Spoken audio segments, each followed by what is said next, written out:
Hello once again, I'm Mac and this is Refocusing Barbados.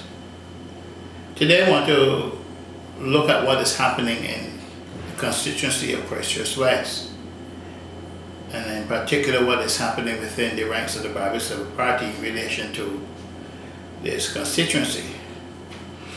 And someone once said, when a ship faces difficult seas, it seeks safe harbor. Can we say at this time that the Barbados Labour Party represents safe harbor? The Barbados Labour Party now is looking a lot like Miss Marley. Is this good for the country though? The BLP members and the country have a choice to make. Is it Miss Marley or is it the country that is priority? From her management of the Barbados Labour Party, does she rise to the standards of a desirable leader for the future? Is our future secure with Miss Marley being the leader of the country? Honestly, I am not impressed. What Miss Marley has encouraged in Christchurch West is noteworthy. Miss Marley is okay the use of Mr. Garrett.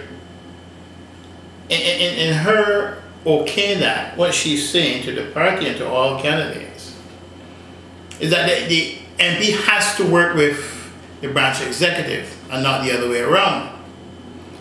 It seems as though the MPs have, or the candidates have, no other choice but to be at the mercy of the executive.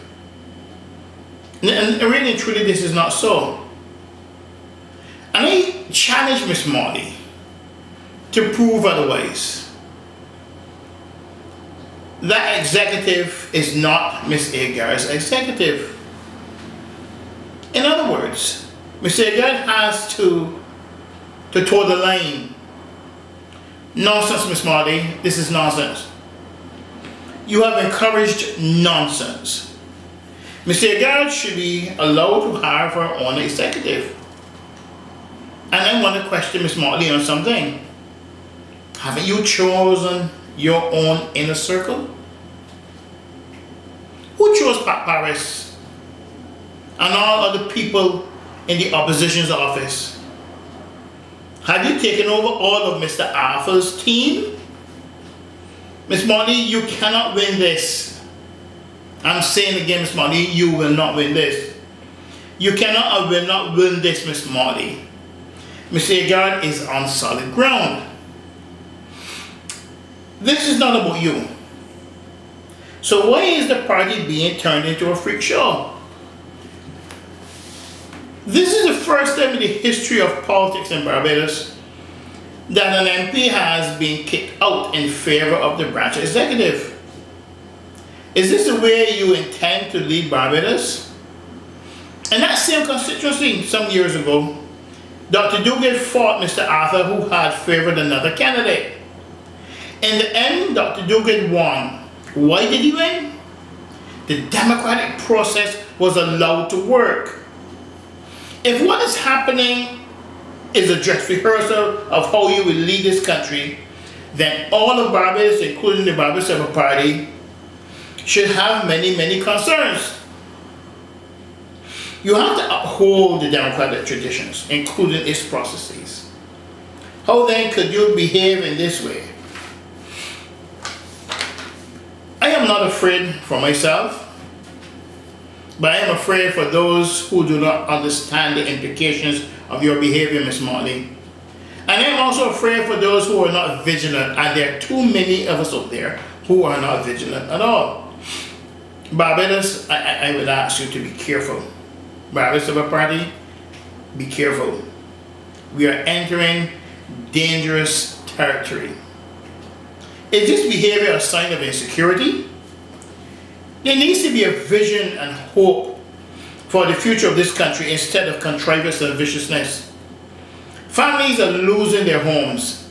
Men are being emasculated. Children and the elderly are not being cared for. This country is upside down. Is this Miss Marley's answer to all the country's problems? What about the problems in education, health, the central bank, the child care board, the psychiatric hospital, NCC, and the economy. Could your mind be put to better use than the preoccupation with one upmanship? Is this the disposition of a future leader of this country? But that is not the real tragedy. Do we as citizens seek only to win an election to have bragging rights? Or do we win an election to change the direction of a country that is upside down in terms of the way we do things and in terms of a philosophical outlook for the future? How can a party such as the Barbados Labour Party, with so many brilliant stalwarts, be so comfortable with so little? That is the real tragedy. If in the back rooms of this party there is no challenge to the present leadership to present a vision for this country that is imaginative, sensible and thorough in its application, then the entire political process is doomed. And it would have failed to provide hope for scores of young people who are in need of help. Barbados is in trouble, there's no doubt about it. Who will step forward to change the present course of destruction? We stand at the edge of a tunnel and we see nothing but darkness. There's not even a small flickering light. But we have to enter the tunnel because we cannot go around it. Who would light the fire as we go through the tunnel? Is there any fire left?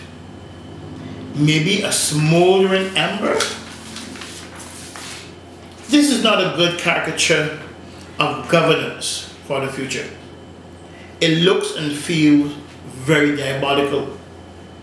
It is very obvious that Ms. Motley's focus is not national. Is it personal? I do not know. Can someone tell me? I really want to know. This country continues to cry out for something different. Someone who is a transformative leader. I've never seen a situation in this country where a government is so unpopular even within its ranks, and yet there is no pressure that's brought to bear on it. It is obvious that Ms. Motley, Ms. Head is in another place. With all that is happening in our country, why hasn't she been stirred into action?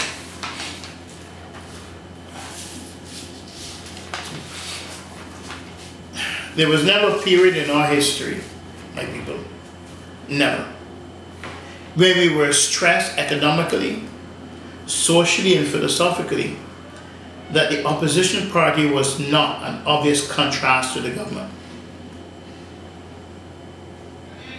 I'm going to read that again. There was never a period in our history when we were stressed economically, socially and philosophically, that the opposition party was not an obvious contrast to the government. Is there a contraposition at all? And if there's one, why can't the people of this country see it? Can I take it then that we are in for more of the same? Where is the vision? Where is the command to reach for excellence? Where is the call for national reform? We cannot look for it in a third party. That's a 20-year project. And those people at the forefront of this call, even if it materializes, but then they'll be dead. They'll be gone. Let me say, this country is too polarized for a third party. If Ms. Motley wants to lead, she must be a marketable and bankable contrast. Finally, Ms. Motley's approach seems to suggest that she does not have to expend much energy nor lay out the vision for this country, because it's a foregone conclusion that the reins of power will pass to the Barbados Labour Party in a few short years. The country is fed up with this present administration, and therefore the belief is it will fall into her lap figuratively speaking. I am not sure about that. These are my thoughts. I am Mark, and this has been Refocusing Barbados. Thank you.